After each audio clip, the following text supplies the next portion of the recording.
거룩하신 하나님, 모든 사람이 구원을 받으며 진리를 아는 데 이르기를 원하시는 하나님이시지만 동시에 모두가 회개하고 구원받기를 원한다고 할 때 그 모두라는 의미는 하나님께서 회개함을 주시는 자여야 하고 하나님의 영광을 나타내려고 만세전에 택하신 선택에 씌어야 한다고 말씀해 주셨습니다. 그리스도에 대한 지식을 복음 선포를 통해서 듣게 하심으로 조명하시고 교회의 품으로 불러 인도하심과 보호하심에 주시는 하나님께서 그리스도의 몸에 접붙여서 하나님과 교제하기를 또한 기뻐하심도 알려주셨습니다. 하나님께서 택하셨고 믿음을 심정에 심어주셨고 그리스도의 몸에 접붙여서 하나님과 교제하기를 기뻐하십니다.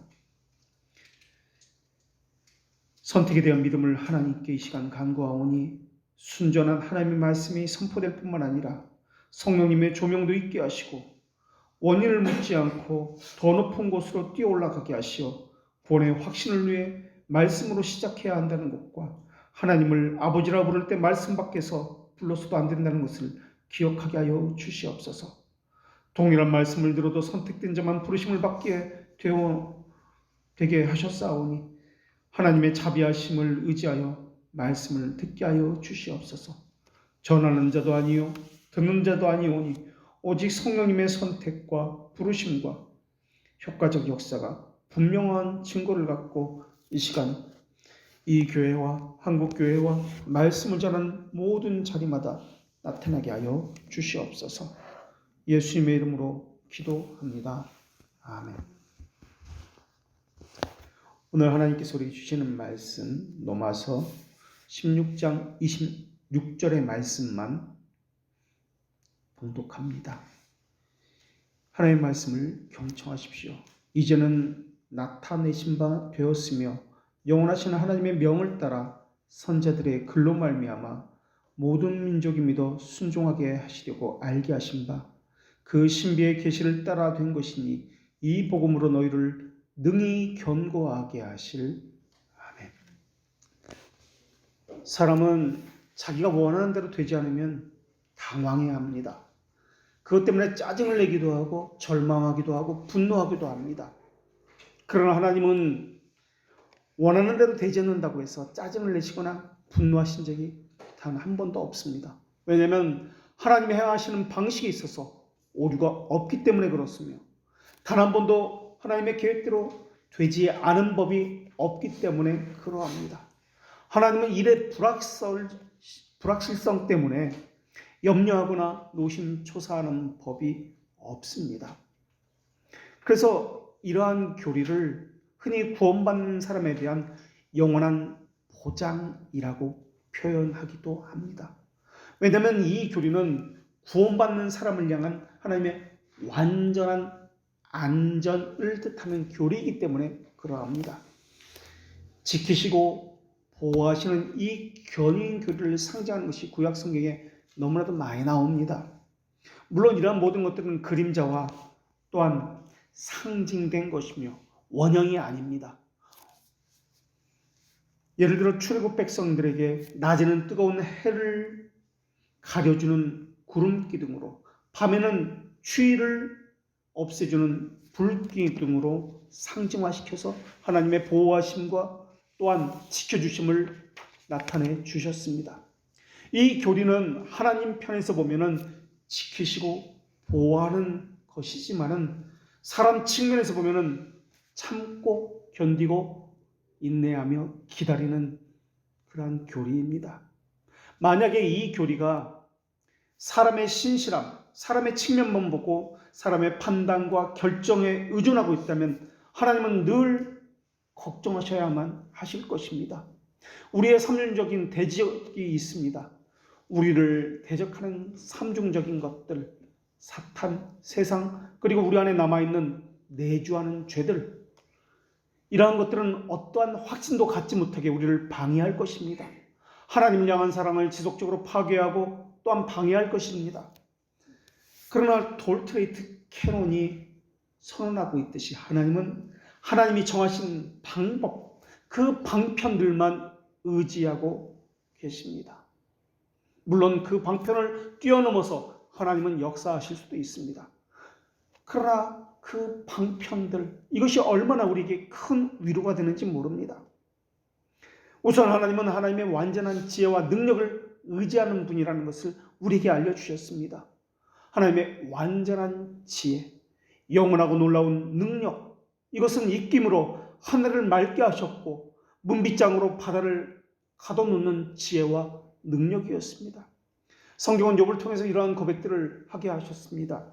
보라, 이런 것들은 하나님의 행사의 단편일 뿐이요 우리가 하나님에게서 들은 것도 속삭이는 소리일 뿐이니 전능하신 분의 큰 능력에 우레소리를 누가 헤아리려. 벌레와 같은 인간은 자기 스스로 의로울 수도 없고 선한 능력을 가질 수도 없습니다. 사람은 오히려 이치에 맞지 않는 말만 하고 있으며 상처에 맞는 약을 바르지 않은 채로 자신은 모든 것이 건강한 사람인데 다른 사람들은 병들고 문제라고 그렇게 이야기합니다. 사람들은 마치 욥의 친구처럼 욥을 비난합니다. 너의 말은 참으로 뻔뻔하고 적절하지 않으며 내 말은 연약한 자에게 힘을 주지 못하고 단순한 사람을 가르칠 수도 없도다 라고 말입니다. 욥은 그런 친구들에게 반문을 합니다. 죽은 자들의 영이 물밑에서 떨며 물에서 사는 것들을 어떻게 너희들은 설명할 수 있겠느냐? 너는 내게 하늘 군대를 부리시는 하나님의 능력에 대해서 말해줄 수 있느냐?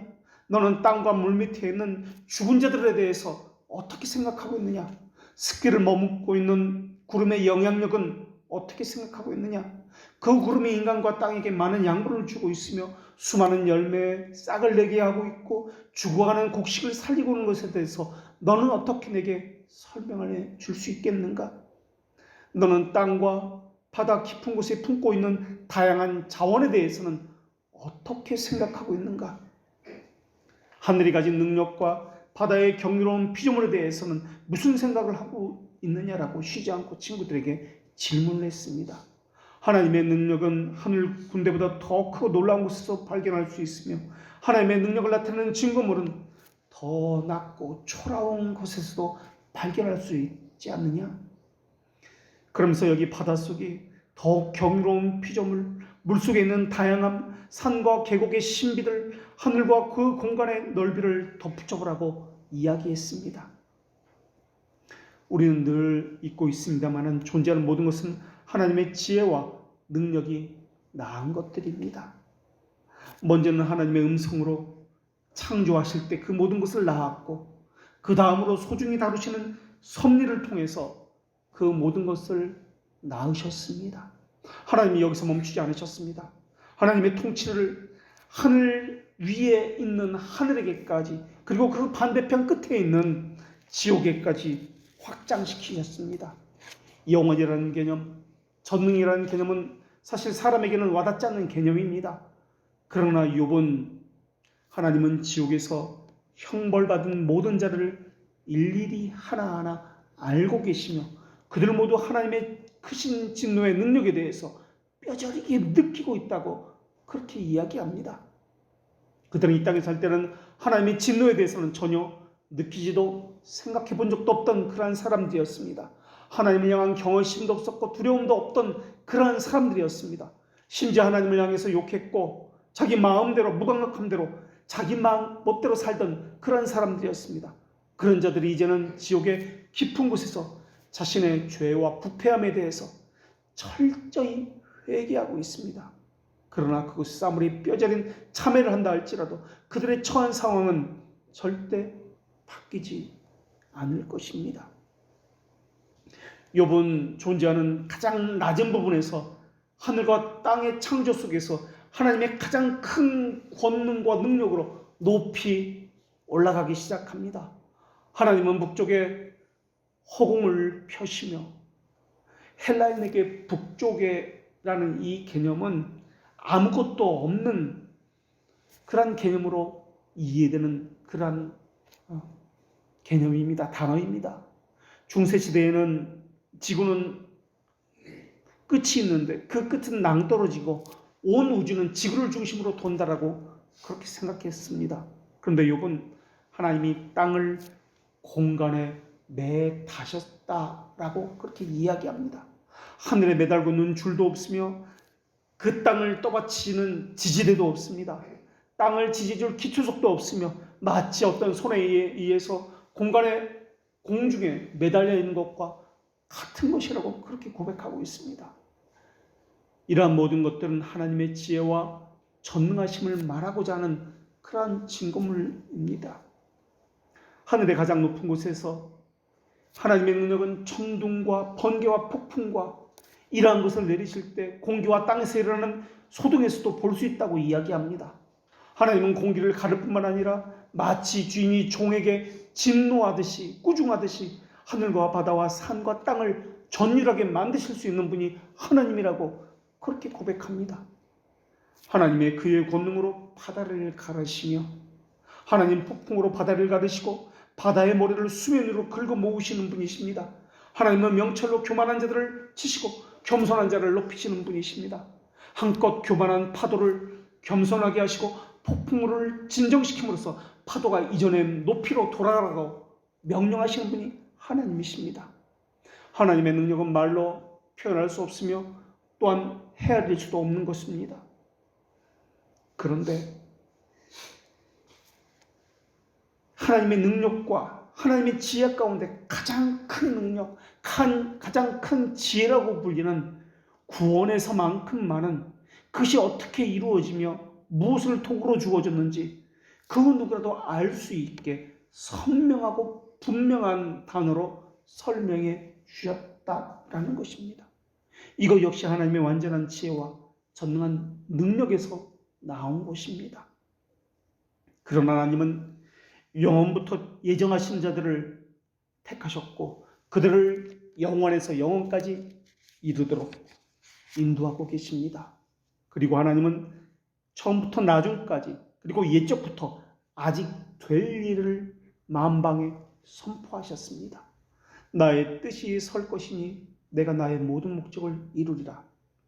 하나님은 그들에게 영원한 생명을 주셨고 예정하신 자들을 하나님의 목적에 합당하게 택하신 후에 지키시고 보호하시고 인도하시며 그 택한 것을 취소하지 아니하십니다. 하나님은 그들에게 생명을 주셨고 그 목적에 합당하게 견고한 방편을 가지고 그들을 이끌고 계십니다. 그 견고한 방편을 오늘 본문에서는 복음이다 라고 이야기합니다. 그런데 이 복음이라고 설명을 하면서 이 복음은 신비의 계시를 따라 된 것이라고 말씀하고 있습니다. 신비라는 말은, 비밀이라는 말은 우리가 배웠듯이 인간은 이해할 수도 없고 알 수도 없습니다 라는 뜻입니다. 그런데 하나님께서는 전능하신 지혜와 능력을 가지고 알 수 있게 하셨고 사용할 수 있게도 해주셨습니다. 그 복음을 사람이 말을 하는 것을 통해서 선포되는 것을 통해서 들려지게 하셨고 믿게 하셨고 깨우치게 하셨습니다. 바울은 로마서 곳곳에서 로마 교회 성도들의 믿음을 견고하게 하기 위해서 이 복음을 가지고 로마 교회에 나아가기를 고대하고 있다고 이렇게 여러 곳에서 이야기합니다. 그런데 이러한 모든 것들은 오직 하나님만이 만나게 하시고 전하게 하시고 어떤 결과를 가져오게 할 수 있다라고 하나님의 인도에 대해서 그렇게 소망을 표현하고 있습니다. 이 견인교리는 하나님의 측면에서 보면 하나님께서 우리를 끝까지 지키시고 보호하신다는 의미가 강조되는 것입니다. 사람의 노력으로 되는 것이 아니다라는 것을 이야기하고 있습니다. 그러나 사람의 측면에서 보면 하나님의 자는 하나님의 은혜로부터 절대 떨어질 수 없습니다는 인내의 의미가 강조되고 있습니다. 그러니까 하나님의 측면인 보호라는 측면과 사람의 측면인 견인이라는 측면이 있는데 이 둘은 우리 보기에는 충돌이 되고 모순되는 것 같지만 하나님의 지혜와 전능하심에 의해서 이 두 개념은 충돌되지 않도록 모순되지 않도록 하나님께서 하셨다라는 것입니다.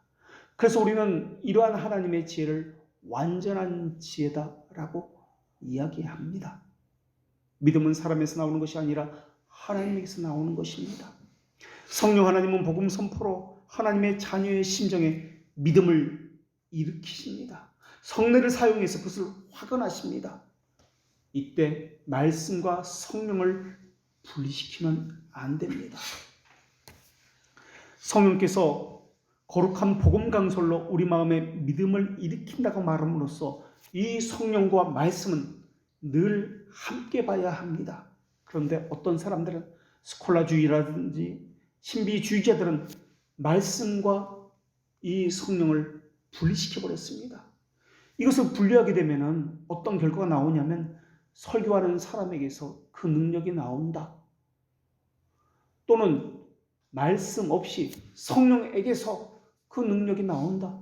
라고 하게 되어 있습니다. 그래서 성경 없이 자신이 성령에서 직접 말씀의 계시를 받는 사람이 있는가 하면, 또는 성령 없이 이 말씀만 가지고 성경만 가지고 하나님의 계시를 받고자 하는 사람도 생기게 되는 것입니다. 그래서 사람에게 무슨 능력이 있다고 하게 되는 것입니다. 주님께서는 이 방편, 말씀이라는 방편을 사용하신 의무가 없으십니다. 그런데도 불구하고 우리를 위해서 이 방편을 사용하기를 기뻐하셨습니다. 이 은혜의 방편을 오늘 본문에서는 복음입니다 라고 이야기합니다. 이 복음인데, 이 복음을 사용하시는데, 이 복음은 영적 삶의 시작인 중생에서도 수단이며 유지하고 있는 견인에서도 수단이라는 사실입니다. 그러니까 중생에서도 견인에서도 이것은 늘 함께 간다라는 것입니다.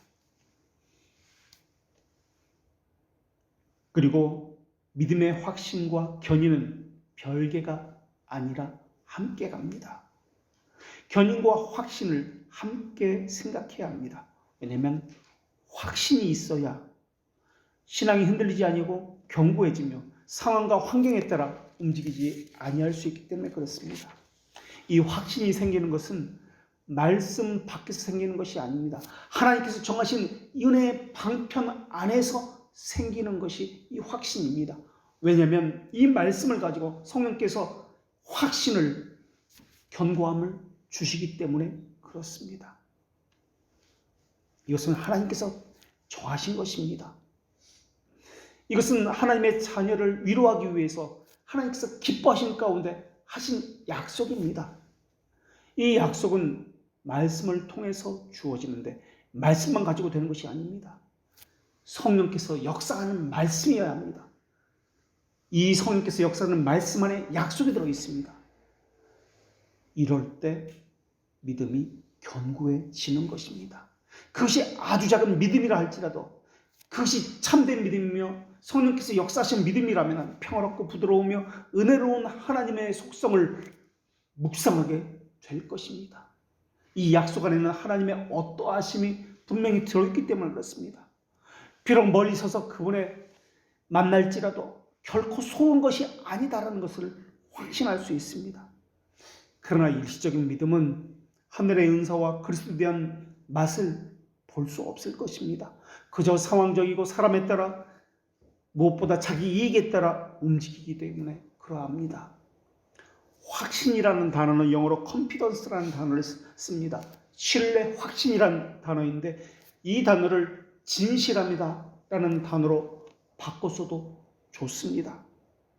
성령님의 주된 사역은 믿음입니다.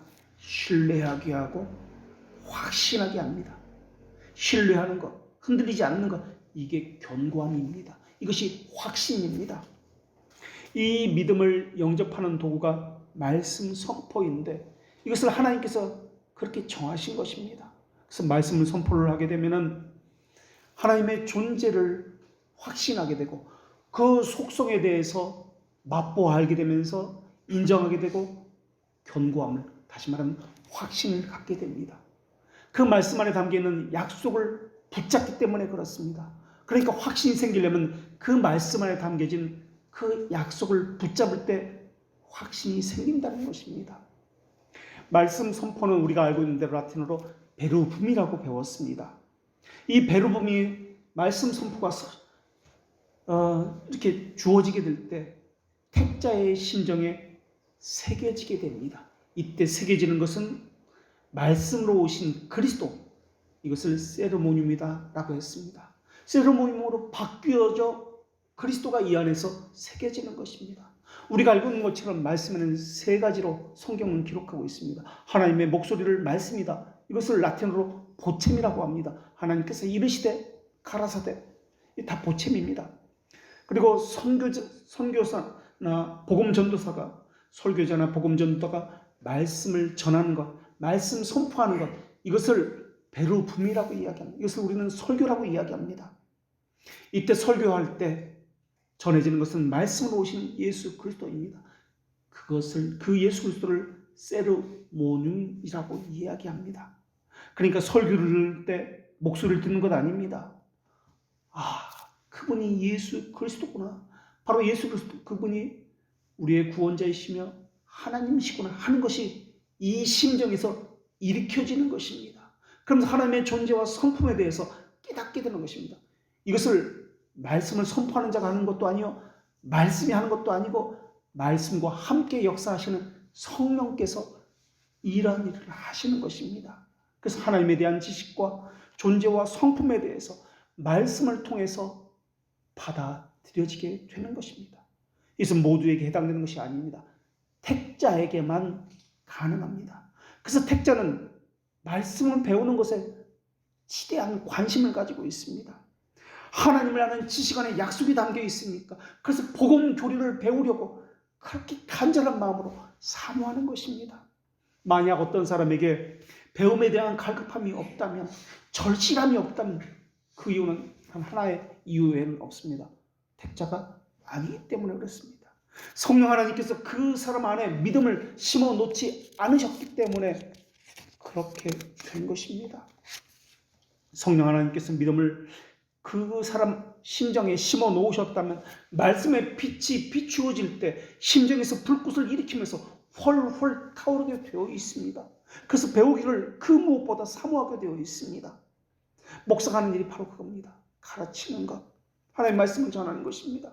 교회가 하는 일도 바로 그것입니다. 때를 얻든지 못 얻든지 복음 교회를 가르치게 하는 것.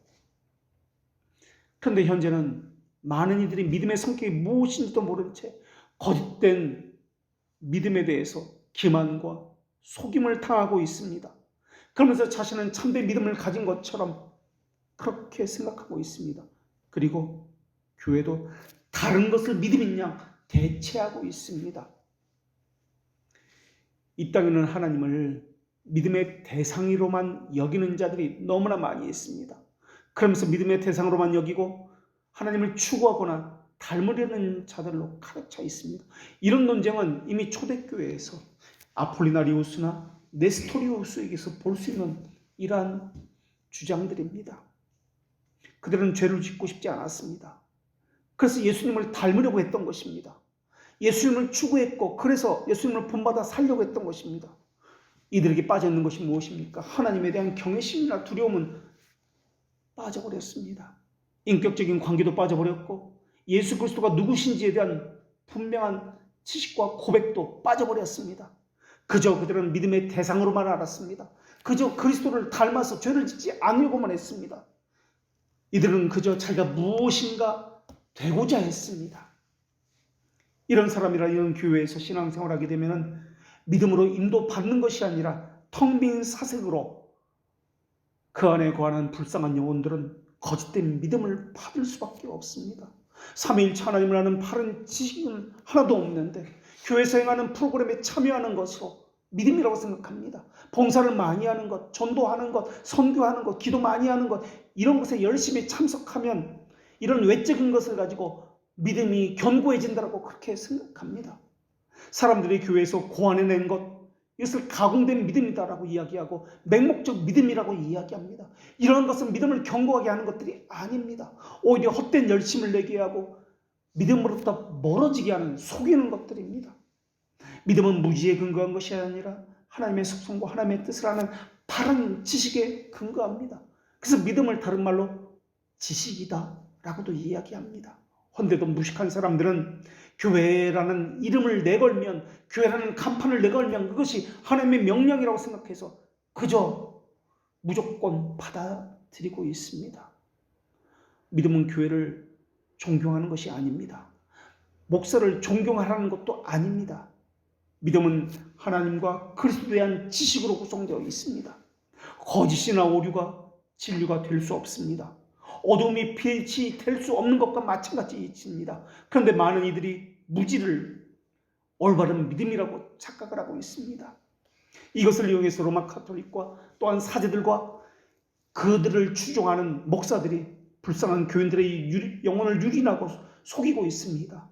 맹목적인 숭배와 복종을 만들어내고 있습니다. 은혜의 방편을 무시해야 한 결과로서 이러한 일들이 나타나고 있습니다. 하나님이 정하신 은혜의 방편을 무시해서는 절대 안 됩니다. 또 예수님을 유대주의 안에서 회복으로 한 운동을 한 인물이라고 말한 사람이 있습니다. 바울의 새 관점을 주장하는 샌더스라는 사람인데 그 사람의 이름을 따서 샌더스주의라고 이야기합니다. 한 민족 안에서 그 민족의 부활을 꿈꿨던 것이 예수 그리스도다. 샌더스주의는 확신은 성경에 근거한다고 이야기했습니다. 그러나 웨스트민스터 대구리 문답 189문에서는 이렇게 고백하고 있습니다. 하나님의 부성적 선하심을 확인하면서 하나님께 가까이 나오고 기도에 관심을 갖도록 가르치고 있습니다. 성경이 아니라고 이야기합니다. 교회도 아니라고 이야기합니다. 목사도 아니라고 이야기합니다. 외형적인 그 무엇도 아니라고 합니다. 확신이라고 하는 것은 하나님의 부성에서 나오는 이 선하심에 근거한다고 이것을 영원 전 예정으로까지 올라가서 설명하고 있습니다. 그렇기 때문에 예정에 대한 분명한 지식이 있으면 확신을 가질 수 있습니다. 라고도 그렇게 이야기합니다. 신비주의자들은 고린도후서 3장 6절의 말씀을 가지고 율법 조문은 죽이는 것이요 영은 살리는 것이다 라는 이 말씀을 문자는 죽은 것이요 죽은 것이다 라고 이야기합니다. 문자는 죽은 것이다. 그러니까 성경은 죽은 것이라고 이야기합니다. 그래서 사람은 성경이 아니라 성령이 필요하다고 그렇게 신비주의자들은 이야기합니다. 그러나 고린도후서 3장 6절에 이 말씀은 문자가 죽었다는 말이 아니라 문자가 죽이는 것이다 라는 뜻입니다. 그러니까 이 말의 의미는 문자 그 자체에 매달리지 말고 그 문자가 말하고자 하는 그 단어들이 말하고자 하는 하나님의 의도와 뜻을 그 진의를 파악하라 라는 의미입니다. 그래서 주의 말씀 내 발의 등이요 내 길의 빛이다 라고 말씀하고 있는 것입니다. 믿음은 문자의 확신이 아니라 성령님께서 역사하시는 말씀의 확신에서 나오는 것입니다. 이 말씀의 확신은 그분이 그 말씀하시는 분이 누구인지 아는 것에서 나오는 겁니다. 그러니까 확신하게 되니까 어떤 일이 나타나냐면 어떤 상황에서 당황하지 않습니다.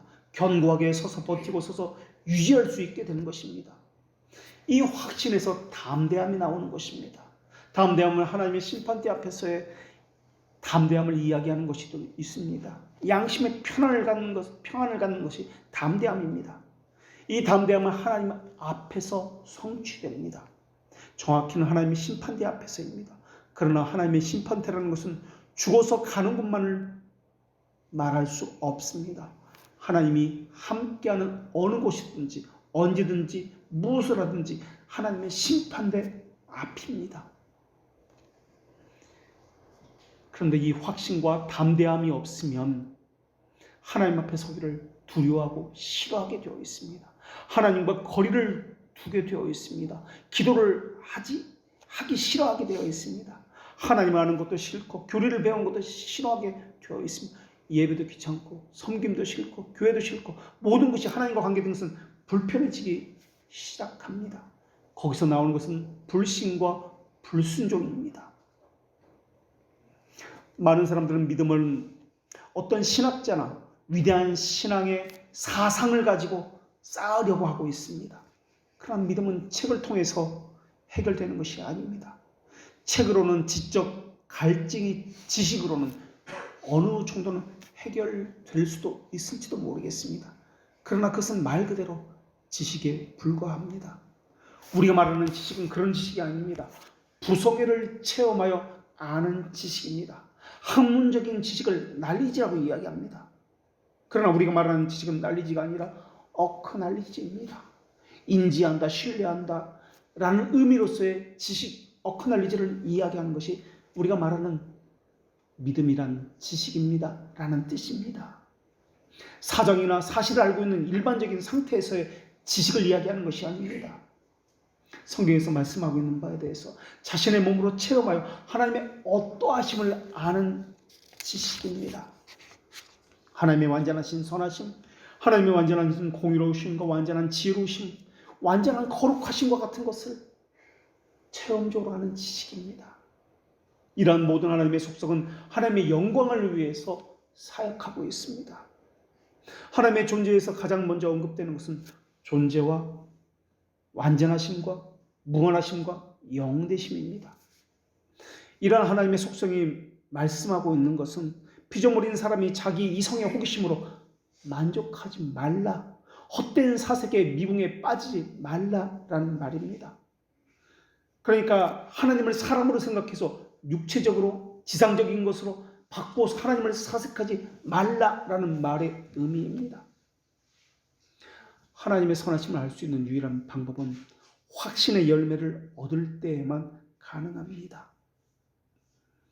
믿음을 붙들고 있는 것이 두 가지가 있습니다.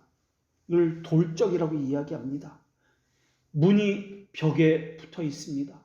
문을 벽에 고정시키려면 경첩이, 이것을 돌적이라고 하는데 같은 말입니다. 돌적이 경첩. 이 경첩을 위에 아래 붙여 놓아야 합니다. 이것에 의해서 문이 고정되어서 문을 열고 닫을 수 있습니다. 믿음을 붙들고 있는 돌적이가 있는데 이것은 약속과 평안입니다. 하나님께서 계시하신 하나님의 선하심과 자비하심에 대한 약속을 믿는 자만이, 그것을 자신에게 적용하는 자만이 믿음이 견고해질 수 있다는 말입니다. 믿음의 돌적이는 말씀 선포를 통해서 주어지는 것입니다. 말씀 선포 안에 담겨있는 그 약속, 이것을 성령님께서 우리 심정에 새기셔서 견고함, 확신으로, 흔들리지 않는 확신으로 하나님이 이런 분이구나 라는 것을 성령께서 이 안에 새겨 넣어 주시기 때문에 생기는 것입니다. 말씀하셔서 역사하시는 성령님의 보증이 있기 때문에 확신이 생기는 것입니다. 확신이 생기게 되면 양심의 평안 안에 생깁니다. 이것이 옳구나라는 이것이 있기 때문에 흔들리지 않습니다. 침착해지고 평화로워지며 그 무엇으로도 두려워하지 않는 담대함이 생깁니다. 권력이나 사람 눈치도 보지 않게 되며 죽음도 두려워하지 않는 이 담대함이 생기는 것입니다. 무관심이 아니라 무슨 담대함입니다. 하나님을 알기 때문에 나오는 확신에서 나오는 것입니다. 그러나 이 평안이 없어지면 두려워하게 되고 염려하게 되고 불안해지면서 고통스러워하게 되면 자기를 들들 볶게 될 것입니다. 불에 튀기지는 콩처럼 이리저리 날뛰며 생각들도 이리저리 날뛰기 시작할 것입니다. 더군다나 마음을 공격하는 유혹들은 너무나 폭력적입니다. 그렇기 때문에 확신이 없다면 이 폭력들이 계속해서 우리의 믿음을 공격하면서 우리를 이리저리 날뛰며 염려하게 만들 것입니다. 그러나 확신의 열매를 가지고 있으면 아무리 외부적인 공격이 있다 할지라도 하나님의 선하심을 이해하고 있기 때문에, 하나님이 신실하신 분이라는 것을 이해하기 때문에 그 약속은 영원합니다. 늘 평안을, 양심의 동요함 없이 고요함을 유지할 수 있게 될 것입니다. 이게 돌적입니다. 약속과 평안, 믿음을 붙들고 있는 돌적입니다. 그러나 지상에서 산다는 것은 그렇게 늘 평안만, 연약한 믿음을 가졌기 때문에, 세상의 유혹이 계속 있기 때문에 늘 이 양심의 평안을 유지할 수 있는 것은 아닙니다. 다윗의 경우 생애 동안 지속적으로 마음이 평안롭지 못한 것에 대해서 하나님 앞에 이 자신의 향한 불평과 불만을 늘 가지고 토로했습니다. 어찌할 바를 알지 못할 때 지속적으로 하나님을 향해 올라갔습니다. 자신의 무력함에 대해서, 흔들림에 대해서 신랄하게 비난했고 믿음이 견고해지기를 하나님께 호소했습니다. 너는 여호와를 기다릴지어다. 강하고 담대하며 여호와를 기다릴지어다. 자기가 자기 자신에게 지금 이야기하고 있는 것입니다. 흔들리지 않는 강하고 담대한 양심을 갖게 하는 것, 이것을 계속해서 호소했습니다. 이 믿음은 견고한 믿음, 약속과 평안에 붙들려 있을 때에만 가능합니다. 그리고 이 약속과 평안은 바로 말씀 선포를 통해서 하나님께서 정하신 이 말씀이라는 수단을 통해서 우리에게 주어질 때 가능한 것입니다. 아무리 강한 신자라도 이 땅에서 산다는 것은 그렇게 쉬운 일이 아닙니다. 유혹이 있고 압도당하고 넘어지기 쉽습니다. 걱정과 염려에 휩싸이기 쉽습니다. 마치 지진이 일어나는 그 상황 가운데 건물 속에 혼자 있을 때 불안과 공포가 밀려오는 것처럼 말입니다. 그래서 신자는 이렇게 고백합니다. 진리의 말씀이 내 입에서 조금 더 떠나지 말게 하옵소서. 내가 주의 규례를 바라나이다. 이게 다윗의 고백이기도 합니다. 기도로 자신의 게으름을 자극시킵니다. 자신의 양심을 복음교리가 가르치는 곳으로 자기 몸을, 양심을 그쪽으로 계속해서 갖다 놓고 있습니다. 그래서 교회의 역할과 목사의 역할이 중요합니다. 교회는 계속해서 복음교리가 가르치도록 해야 하고, 그리고 성도들로 하여금 그 복음교리가 가르치는 그곳으로 나오도록 계속 자극을 해야 합니다. 신자라면 그리고 끊임없이 교회에 나와 배우기를 힘써야 합니다. 게으름과 양심을 일깨우는 것은 복음교리 외에는 없기 때문에 그렇습니다. 성령님의 역사는 우리가 할 수 있는 것이 아닙니다. 그러나 우리가 할 수 있는 건 하나님께서 명하시고 은혜의 방편을 주셨기 때문에 은혜의 방편은 지속적으로 우리가 행해야 합니다. 그래서 수시로 교리가 가르쳐져야 합니다. 일주일에 한 번 나와서 그것도 겨우 1시간 졸면서 듣고 딴생각하면서 흘러듣고 그렇게 교리 공부하면서 자신의 믿음이 견고해진다고요? 그런 사람이 있다면 정말 대단한 사람일 것입니다. 신앙의 위대한 인물들도 다 흔들리고 위험에 빠진 자신을 가지고 하나님 앞에 호소했는데 일주일 동안 세상에서 그 숱한 유혹과 시험에 노출된 상태로 살아가면서도 넘어지지 않고 견고한 믿음을 가지고 있다고요? 어쩌면 그런 사람은 사람이 아닐지도 모르겠습니다. 우리는 부분적이고 일시적이기 때문에 쉬지 않고 배워야 합니다. 여러 가지 시험과 유혹과 무지로 인해서 하나님께 더 우리 심정이 가까이 가지 못하기 때문에 더 많이 배워야 합니다. 하나님으로 충만하지 않은 사람의 심정은 세상에 주는 욕망과 탐욕스러움이 가득 차 있을 것이 분명합니다. 그렇기 때문에 더 많이 배워야 합니다. 교회에 와서는 그렇지 않은 척 가정하고 있지만 그 심정에는 예배 가운데 있으면서도 하나님은 전혀 없고 세상에 그 걱정과 자신의 탐욕을 채우려는 이런 탐심과 욕망이 가득한 채 몸만 예배당 의자에 앉아있을 그런 사람이 너무나 많이 있습니다.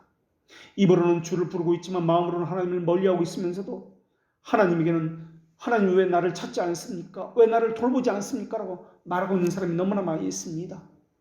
나를 돕는 하나님을 찾고 있지만은 하나님을 주인으로 섬기지 않는 자신의 양심에 대해서는 전혀 말하지 않고 있습니다. 위선과 형식으로 가득 찬 자신의 지위, 신분만 가지고 자신이 누구라고 말하고 있는 자신에 대해서는 말하고 있지 않습니다. 그러다가 재난이 일어나거나 무슨 일이 일어나게 되면은 불신앙은 그 모습을 드러내서 여지없이 가공된 믿음을 가지고 있는 것들을 다 무너뜨리게 될 것입니다. 그때 드는 생각은 하나님이 왜 나를 대적하시고 왜 내게 돌진하셔서 나를 이렇게 공경에 빠뜨리시지? 자신에 대해서는 생각하지 아니하고 하나님이 자신의 위험에 빠뜨리게 한다. 이것만 생각합니다. 무지와 불신앙과 시험과 자기 안에 있는 죄성과 양심의 가책은 모두가 믿음을 흔들게 하는 적들입니다. 하나님은 숱한 외부의 적들로부터 우리를 보호하기 위해서 우리에게 주신 유일한 무기 하나님의 말씀으로 무장된 믿음을 가지라고 말씀하셨습니다. 게으름과 함께하는 것은 염려입니다. 염려는 게으름과 함께 오는 것입니다. 염려와 믿음이 동일한 심정에 거할 수 없듯이 게으름과 열정 있는 배움도 함께 있을 수가 없습니다. 하나님 사랑과 자기 사랑이 함께 거할 수 없듯이 말입니다.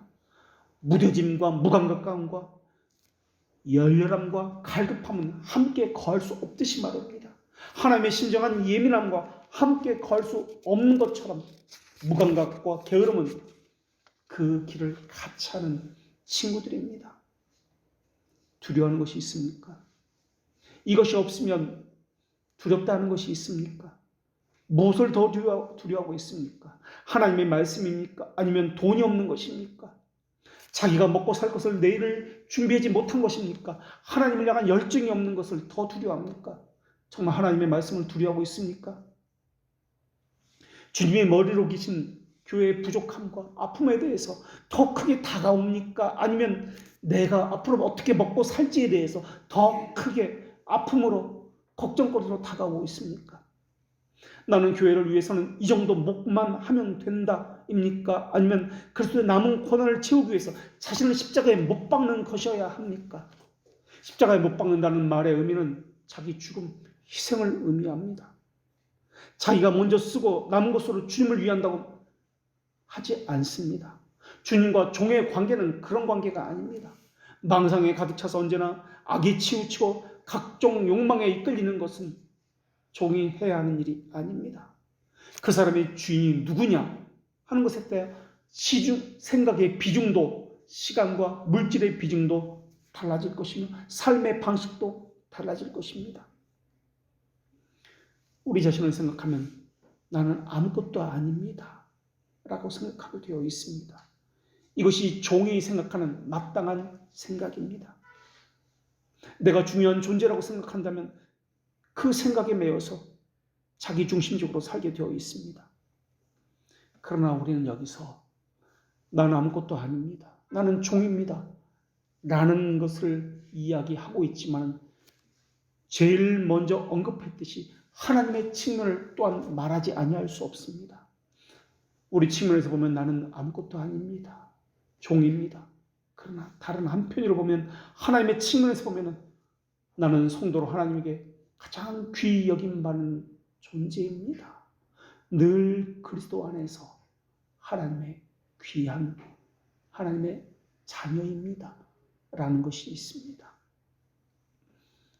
하나님은 우리의 능력과 자질의 근거를 두지 아니하십니다. 하나님의 선하심에 의해 근거를 두고 인도해 가십니다. 믿음은 이것을 믿는 것입니다. 이것을 약속이라고 이야기합니다. 이 약속은 무상으로 값없이 주어지는 것입니다. 믿음은 이렇게 약속에 근거한 것인데 하나님이 금하신 것인지 명령하신 것인지 그 모든 것이 진실하다는 것을 깨닫고 하나님의 명령은 두려움과 떨림으로 수용하게 되어 있습니다. 해야 할 것을 하고 하지 말아야 할 것을 하지 아니하며 가장 큰 믿음의 목표는 그래서 하나님의 자비하심에 대한 약속입니다. 하나님의 약속을 붙잡는다는 것은 하나님의 자비하심을 붙잡는다는 말입니다. 하나님의 자비하심을 붙잡는다는 말은 자기를 심판하시는 하나님을 붙잡는 말이면서 동시에 자신을 향한 하나님께서는 보복자의심을 늘 심정에 품고 다닌다는 말이기도 합니다. 위로자라는 말은 보복자라는 말이기도 합니다. 선하신 하나님이라는 말의 의미는 심판자라는 말의 의미이기도 합니다. 하나님이 보복자시고 심판자이기 때문에 내가 보복하고 비판하고 심판하면 안 된다는 말이기도 합니다. 내가 보복하고 심판하려는 태도는 내가 하나님이라는 태도이기 때문에 그렇습니다. 하나님이 위협하시든지 은혜를 주시든지 믿음이 말하고자 하는 것은 하나님의 자비하심과 하나님은 진실하다라는 사실입니다. 이것을 믿어야 합니다. 여기서 확신이 나옵니다. 상황이 그리하지 않을지라도 사람들은 그리하지 않을지라도 이 확신이 있다면 자기가 보복하거나 심판하지 않습니다. 섭리라는 것을 믿고 있다면 염려하거나 두려워하지 않습니다. 이것은 내 일을 하지 않는다는 그런 의미가 아니라 신뢰라는 의미입니다. 하나님께서 어떤 분인지 알기 때문에 그렇습니다. 하나님이 이러한 사실을 복음 선포를 통해서 가르쳐 주시고 알려주십니다. 그래서 하나님은 심판자고 보복자라는 이 심정이 우리 안에 있다면 확신 가운데 깨끗한 양심을 유지하며 선한 행위를 진실되게 추구하고 거룩한 삶으로 성화와 견인을 유지할 수 있게 됩니다. 하나님은 늘 말씀을 통해서 하나님이 어떤 분이라는 것을 알려주십니다. 그래서 설교된 말씀을 베르품이라고 이야기합니다. 이 설교된 말씀은 중생의 시이기도 하지만 동시에 견인의 시라고 신앙 고백서에서는 고백하고 있습니다. 성도의 견인은 중생과 마찬가지로 복음 선포의 방식으로 믿음을 심으시고 견고하게 하시는 방식으로 이루어진다는 것입니다.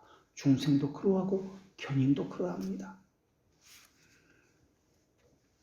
그래서 성삼위이신 하나님의 구원 방법이 완전한 지혜로 이루어진 것이다 라고 믿고 있습니다.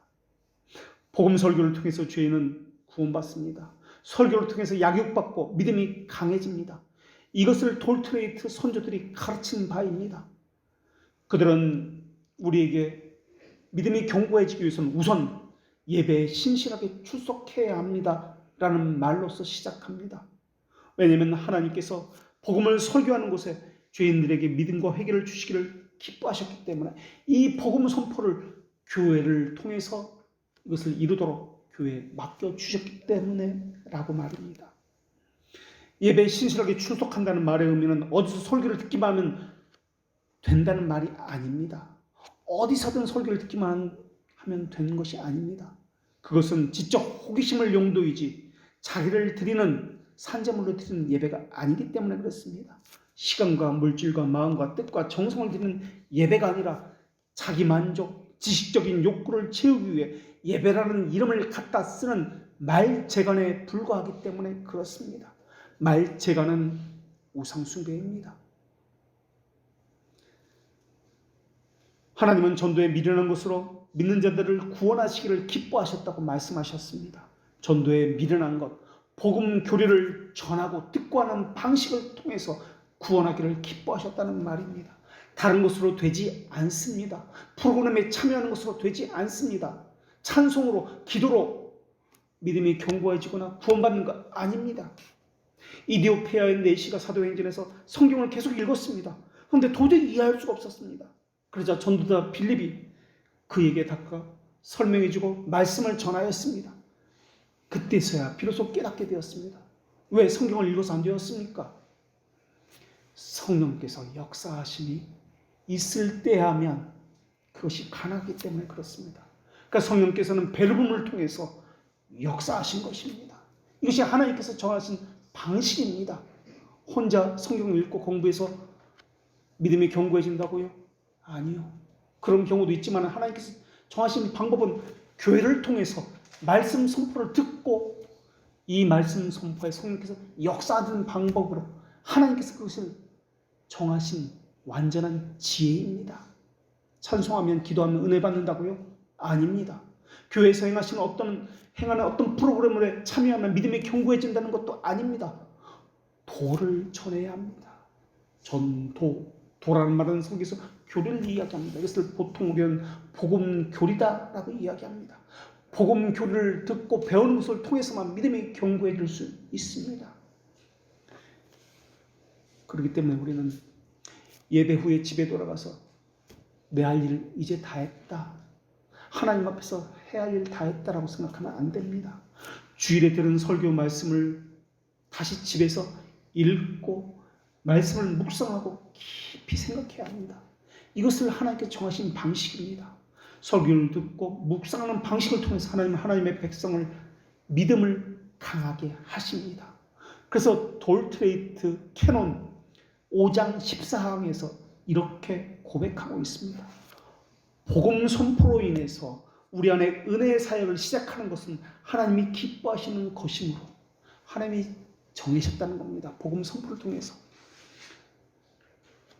계속해서 하나님은 자신의 말씀을 듣고 읽게 함으로 그것을 묵상하게 함으로 그리고 그것을 훈화하고 두렵게 하고 약속할 뿐만 아니라 성례를 사용함으로 그 사역을 보존하고 지속하고 그리고 완전케 하십니다. 라고 돌트레이트 캐논 5장 14항에서 고백합니다. 말씀을 듣고 다시 읽고 묵상하게 함으로 집에서 해야 하는 일입니다. 되새기고 다시 묵상하고 되새기고 하는 작업, 이것이 믿음을 견고하게 합니다 라고 이야기합니다. 믿음을 견고하게 할 뿐만 아니라 이것이 우리에게 약속으로 주어지는 것이요 자신을 두렵게 합니다 라고 이야기합니다. 하나님께서는 기뻐하십니다. 이 방편을 기뻐하셨습니다. 그런 사람을 교인이라고 불려지고 있습니다. 그런데 만약에 교인이라고 불려지는 사람이 이 은혜의 방편을, 하나님께서 기뻐하시는 믿음을 심어주고 견고하게 하는 이 믿음의 그 은혜의 방편을 사용하지 않는다면 그 사람은 어떤 사람일까요? 아마도 회심하지 않은 사람이 거의 확실할 것입니다. 회심했다 할지라도 하나님의 방식이니까, 하나님의 신비로운 은혜로 주어진 것이 회심이니까 은혜의 방편을 사용하지 않는 사람이라면 그 믿음은 늘 한결같이 흔들릴 것이고 상황적이고 물질을 두려워하고 사람을 두려워하고 절대 자라지 않을 것입니다. 하나님께서 심기신, 심어놓으신 영적 생명의 씨앗이 없을 수는 없습니다. 하나님의 택자라는 말입니다. 씨앗이 있습니다. 그러나 하나님의 말씀의 꼴을 먹고 묵상하지 않는다면 절대 그 영적 생명은 자라지 않을 것입니다. 결국에는 배역의 결과를 낳게 될 것입니다. 하나님을 향해서 대적하고 욕하고 그런 하나님이라면 믿지 않겠다라고 이야기할 것입니다. 그래서 상황적이고 사람에 따라서 세상의 가치관에 따라서 움직이게 될 것입니다. 하나님은 수많은 사람들이 영적인 수준이 낮은 이유에 대해서 이렇게 설명해 주셨습니다. 베드로 사도를 통해서 하나님께서 전해주신 말씀을 들어보십시오. 갓난 아기들같이 순전하고 신령한 젖을 사모하라. 이는 그로 말미암아 너희로 구원에 이르도록 자라게 하려 함이라. 교회는 젖을 먹는 이가 있고 밥을 먹는 사람이 있다고 말씀하고 있습니다. 그런데 우리 상식적으로 생각해서 젖을 아기들이 먹습니다. 몇 달을 먹을까요? 잘해야 1년 남짓입니다. 물론 어떤 아기는 태어나자마자 젖을 뗄 수밖에 없는 그런 아기도 피치 못한 사정 때문에 있을 수 있습니다. 이걸 교회에 적용해 볼까요? 교회에 10년 다녔습니다. 20년 다녔습니다. 30년 다녔습니다. 스스로 밥을 먹지 못하는 사람이라면, 아직도 젖이나 먹자라고 이야기한다면 그런 사람은 어떤 사람일까요? 문제가 있는 거 아닙니까? 스스로 말씀을 먹지 못하고 묵상하는 것이 되어 있지 않는다면, 누군가가 아직도 이게 밥이야, 이게 반찬이야, 이것도 먹어야지, 저것도 먹어야지 떠먹여준다면 그런 사람은 어떤 사람이라고 이야기해야 할까요? 무언가 지체가 불구이거나 아니면 어떤 심각한 상태에 있는 사람은 아닐까요?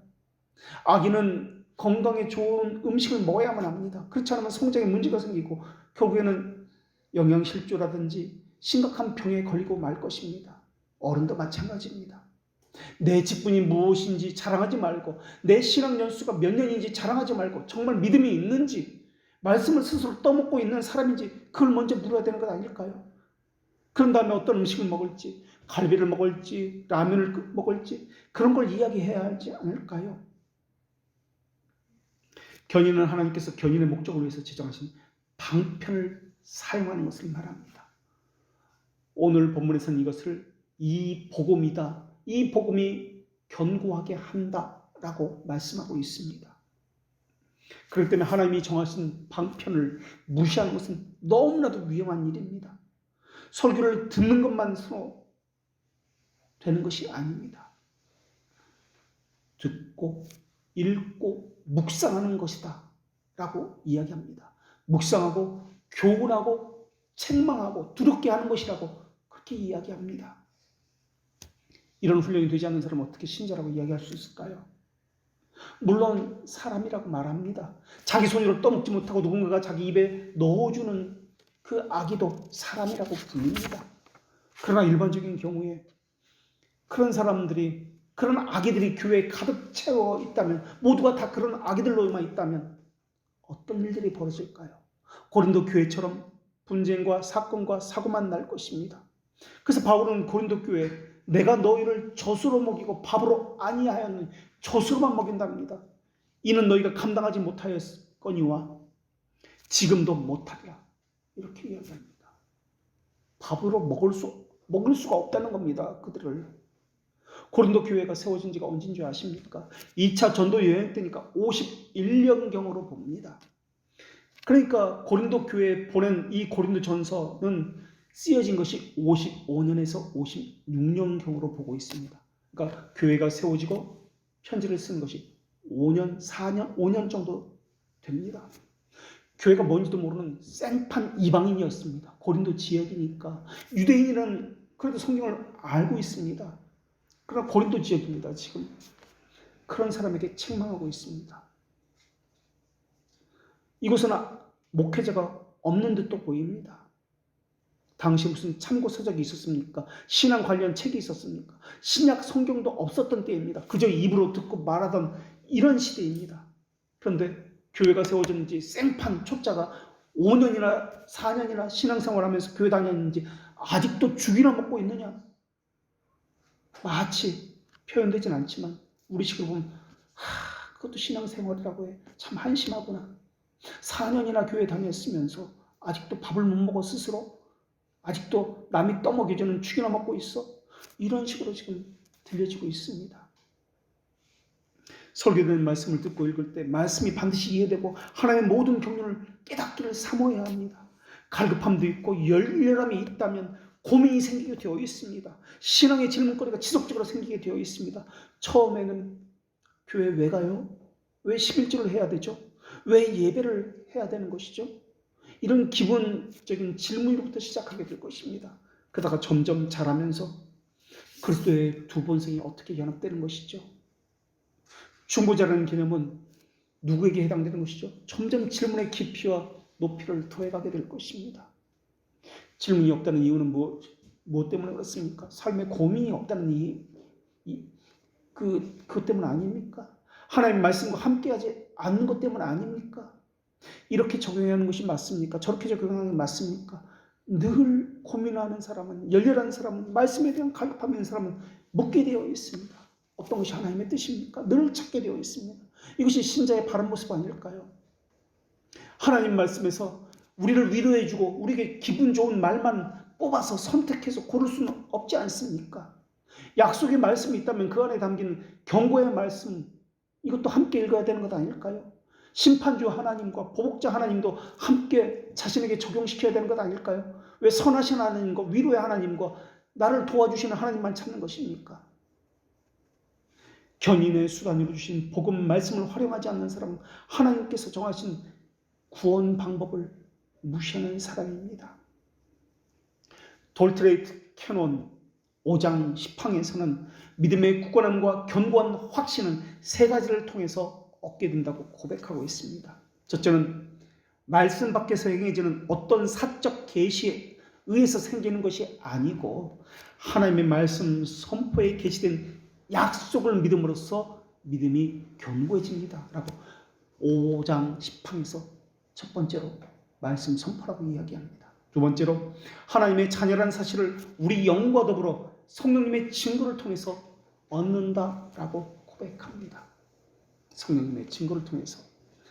세 번째로 깨끗한 양심과 선한 행위들을 진지하고 거룩하게 추구함으로 생긴다고 고백합니다.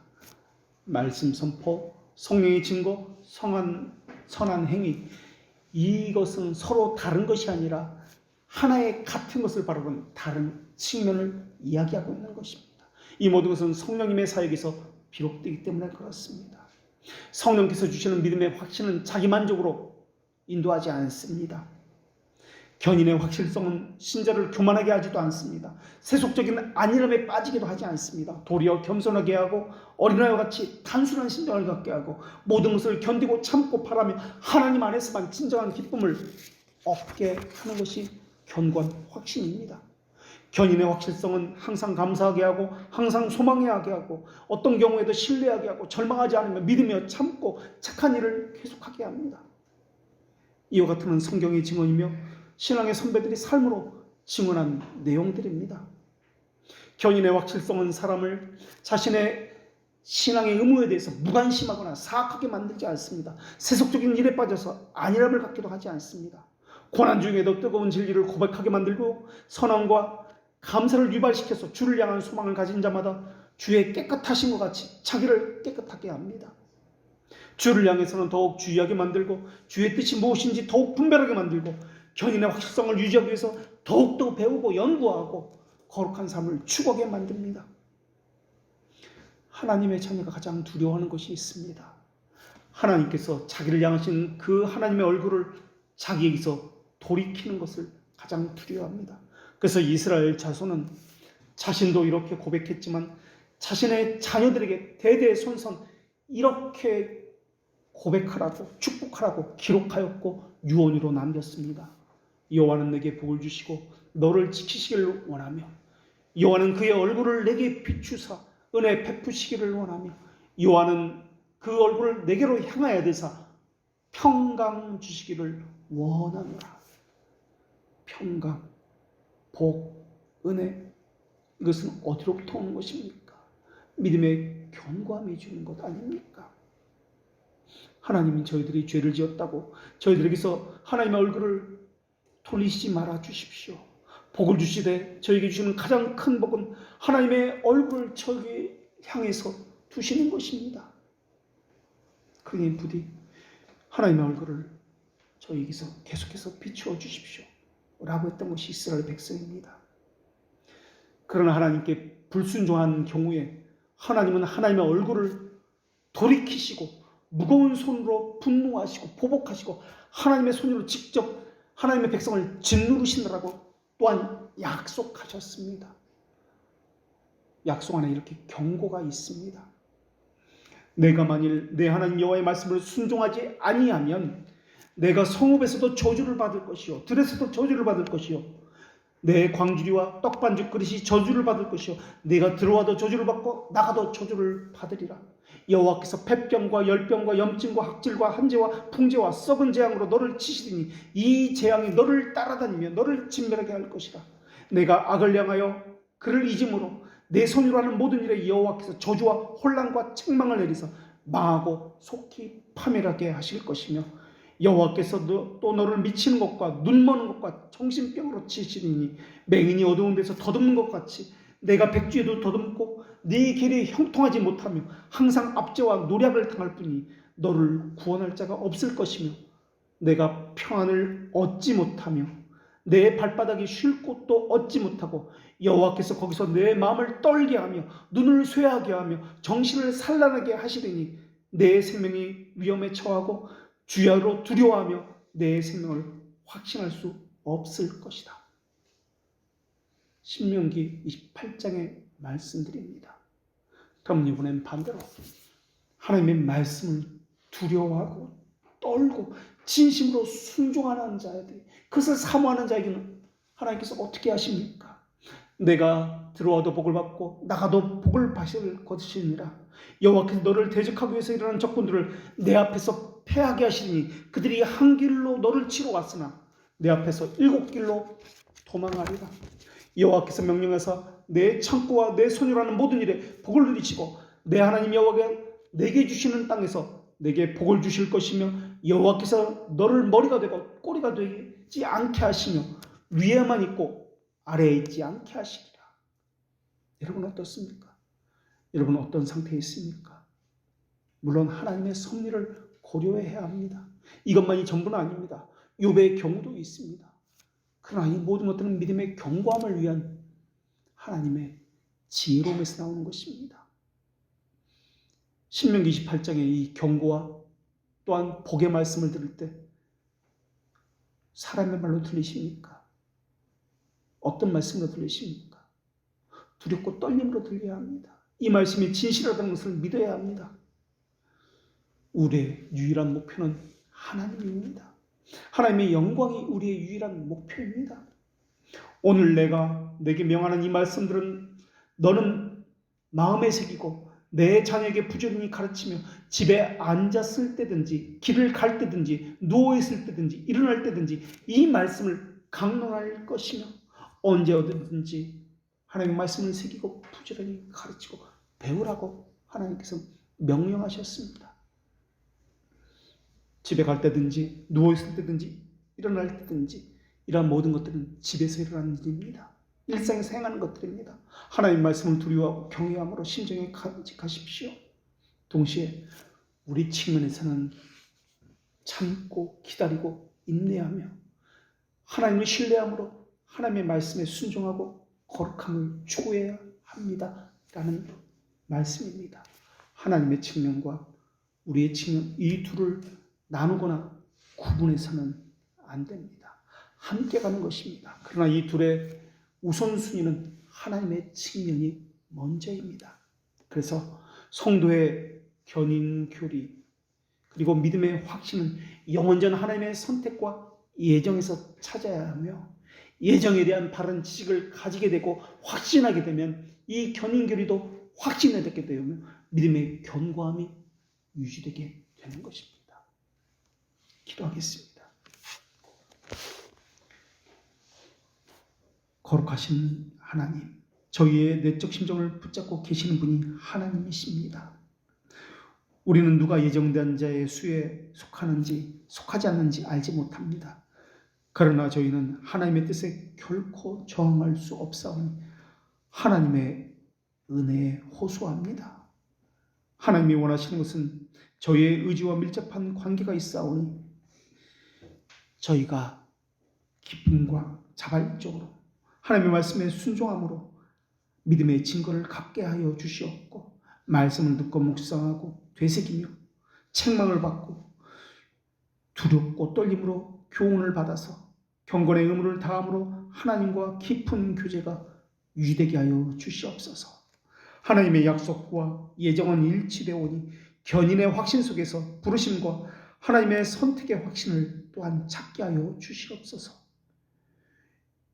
유기된 자에게는 믿음을 심지 아니하시는 하나님이시여, 저희가 늘 위로자 하나님과 은혜의 하나님만 찾고 있다는 것을 용서하여 주시옵고 그 약속 안에 보복하시고 심판하시는 하나님도 늘 기억하여 주시어서 하나님을 나의 주님이라 고백하는 그 고백이 삶에서 실천적이 되게 하여 주시옵소서. 예수님의 이름으로 기도합니다. 아멘.